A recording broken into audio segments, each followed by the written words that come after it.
It was 6th of December 2009, a winter chilly morning in uphills of north, somewhere near Punjab.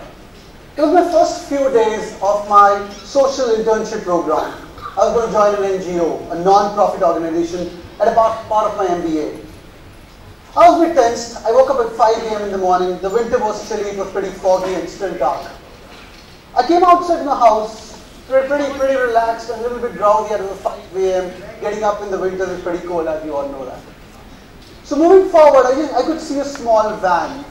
From a far off distance, with the foggy atmosphere around, I was a little concerned whether it was my pickup van because it looked a little different. I walked near to that. I could read an ambulance in that. An ambulance to pick me up? Is it a dream? Is it a nightmare? Or was it the Friday night heavy drinks? I was not known. I moved back. I tried to peep inside the ambulance. And there were small little kids, all hale and hearty, sitting straight and in utmost dimensions and discipline.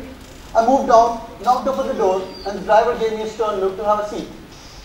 As I said, I was a bit sleepy at the time, and the driver gave me an insignia to have a look and to hold the handle at the top, because it's going to be a bumpy ride.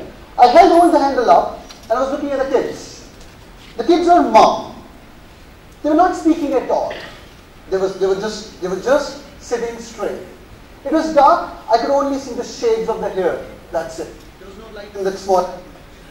I could connect the dots that why this ambulance is. In a non-profit organization, they use an NGO for transportation of goods, material, and even kids. Moving forward, I put the hand down and I was sleeping for a while. I slept and I overslept. I woke up at around 8:30 a.m. with the driver banging my door, knock, knock, knock. I just woke up, there were no kids around. I just came out of the ambulance, did my daily course and went back. Went back home, the day 2 it started again, the same foggy morning, the ambulance went upside, I was no hangover again, sat inside the car, the same thing happened. But I was more curious, why there is nothing happening with the kids? Why they aren't talking? Whereas others of the afraid, I've heard that this NGO kids are really crazy and smart. And these wise monkeys would have made me nuts. But that's not what was happening. So I keep an eye on them. I slept for again 30 minutes. And then I woke up with a wink of an eye. I saw these kids, their hands were moving a little bit. The sunlight was shimmering on them and gleaming on their soft cuddly hands, and they were trying to portray something. I could figure out it was a sign language. These guys were hearing impaired. People who cannot speak, who cannot listen. Welcome to the world of hearing impaired people who cannot listen, who cannot speak. I'm Sumit, Gandhi, founder of India's first technology-based NGO for hearing impaired education, and I'm going to show you how are we educating them. So continuing my story of the same van, I was a bit nervous about how I can be part of them. It's going to be 2 months into I need to speak, I need to connect. I started with a simple idea, I picked up my phone and started typing a message. Hi, my name is Sumit, and show it to the next guy who was sitting to me. He picked up the phone back and typed, hi, my name is Deepak and I'm a 6th class student. I said, isn't it a wonderful idea? This guy is able to express his thoughts with an able man who can speak by SMS. A typical MBA project, I collected about 10 different phones by donations, gave away to these people. To your amaze, the IQ of these people increased from 65 to 95 in a 3 months period. Because if you and me are hearing impaired, we just use sign language. Unfortunately in India, our teachers are also hearing impaired. So either they have heard the train ka chuk chuk, how the hell are they going to make it understand? Give them a phone. It was a game changer for them. 2 of the girls became national level classical dancers because they got connected with somebody from outside. In an orphanage, if you go and meet some kid, if you go on your birthday, distribute food, you go, okay, this Rahul is a cute guy, you just come back. But you remember his name because he has told his name. Because when you ask an orphan kid, you definitely the first thing is you ask his name. But these people are not going to say that. So with SMS, they were connecting with people and changing the world. I built on this idea. But before that, I started building this idea about 3 years back.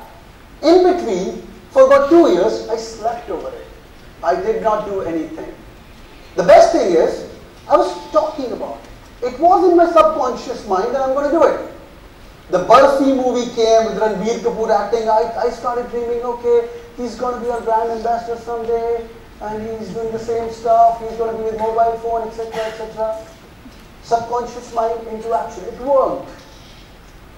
Slept over 2 years, started my NGO full-fledged about a year and a half back. What I did was, we started collecting mobile phones. We collected 5,500 old mobile phones and gave it to people. It was a game changer. I thought, I'm giving them a communication device, but why a Nokia 1110? Do you remember? Nokia 11, long back? Yeah. 36, 35, I guess. Why don't we give them a $20 QWERTY keypad phone, which is a Micromax phone? QWERTY is same as a laptop. It's a learning device in their pockets. And we teach them an Oxford certified typing course. QWERTY keypad phone started as an initiator for them. Right now, we start with the phone and we give them an Oxford certified typing course and give them jobs. If you know companies like travel.com and all the e-commerce sites, there's a help desk button at the top.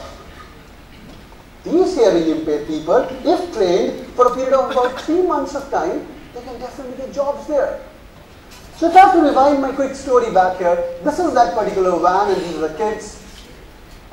This is Shahid. We started with him about 2 years back with one of the first few members. He started typing good stuff, happy, I'm cool, you are cool, I love you love me, etc., etc. But right now, in my BPO, which I'm planning to set, he's going to be a mentor and a trainee to all the other hearing impaired kids. These are a couple of kids. This is Shahid again. It's been 3 years. 158 volunteers across India. 4 different states. Harvard Business School accredited us. We've got a couple of awards from all the innovation sites. World Education Summit Award for beating Massachusetts Information of Technology. And we are here to change the game.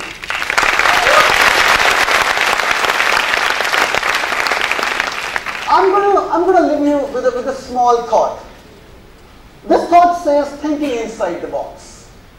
Everybody talks about cutting edge technologies, bleeding edge technologies, be creative. I say, don't do anything. Just think inside the box. If your life or a job role which you are in, or in whichever capacity you are, think it's like a box with all the limited resources.